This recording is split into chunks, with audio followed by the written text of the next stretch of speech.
Welcome back. We're getting ready to go again back into the book of Jubilees. This time we're going to do chapter 13. And once again, it'll be read from the Ethiopian Bible in English. Chapter 13 from the book of Jubilees.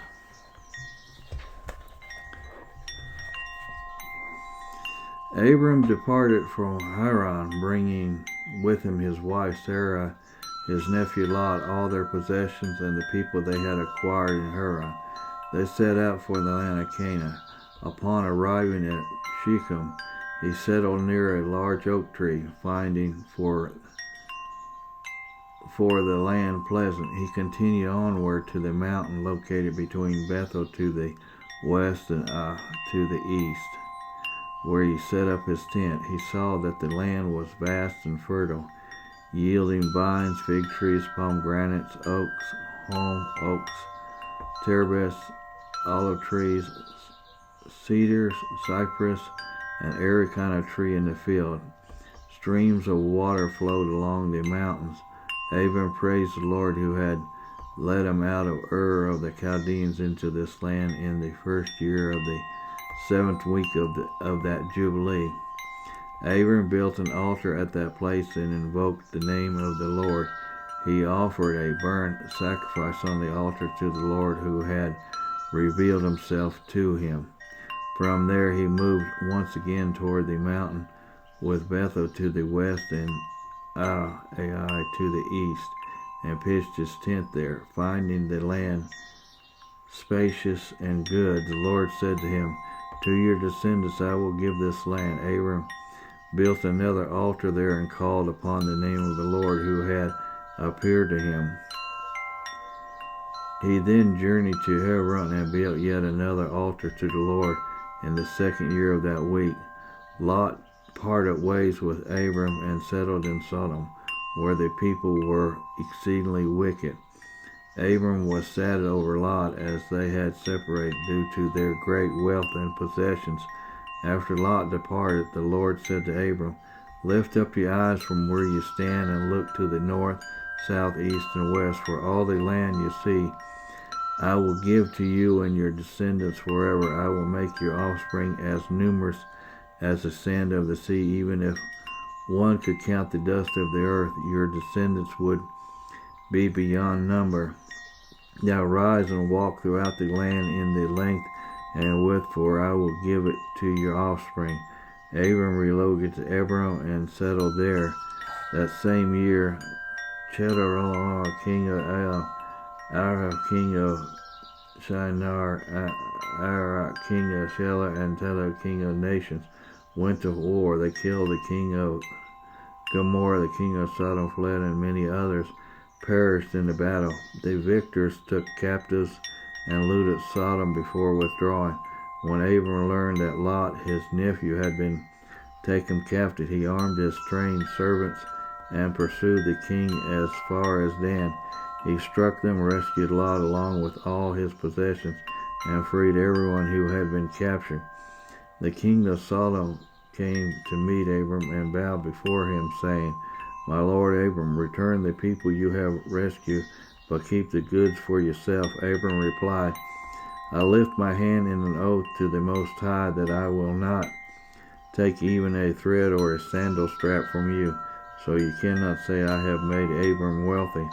Only what the young men have eaten, and the share due to the men who went with me, Adar, Aska, and Hur, let them take their portion."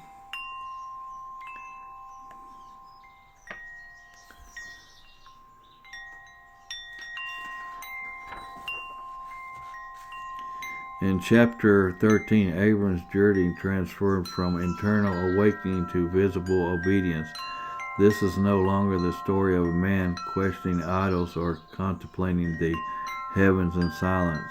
Now he walks, he crosses lands, he builds altars, he acts. The opening of the chapter brings us into Canaan. Unlike the brief treatment in Genesis, Jubilees describe the land with botanical precision, Botanical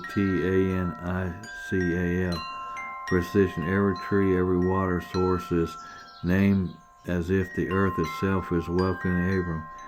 The land is not just a promise, it is already fruitful, already good. His blessing is not for future hope only, but for present reality. Abram's response is worship at every significant stop. He builds an altar. The text repeats it intentionally. These are not merely devotional moments, they are declarations of covenant. Altars in Jubilees function as territorial anchors of faith. However Amos goes, he marks the land not with flags but with sacrifice. Separation is handled delicately. Lot's, L-O-T apostrophe S. Lot's separation is handled delicately. It is not framed as betrayal, but as the natural result of abundance. Their wealth is too great for one place. Still, Abram grieves this detail matters. His concern for Lot humanizes him. He does not rejoice in separation. He mourns it. Then comes reaffirmation. After Lot departs, God speaks again. The language is expansive, north, south, east, west. The imagery is poetic. Dust of the earth, sand of the sea. God's promise is not just territorial, but generational, cosmic in scope. The latter part of the chapter adds drama. Kings clash, cities fall, Lot is captured, and Abram rises.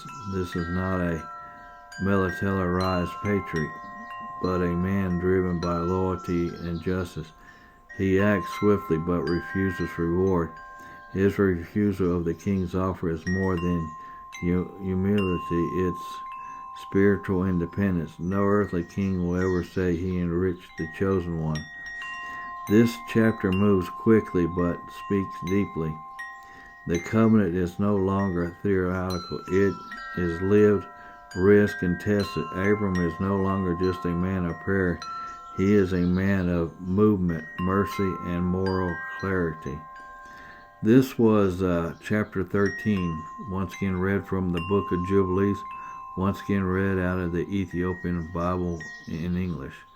Once again, this is chapter 13 out of the book of Jubilees, chapter 13.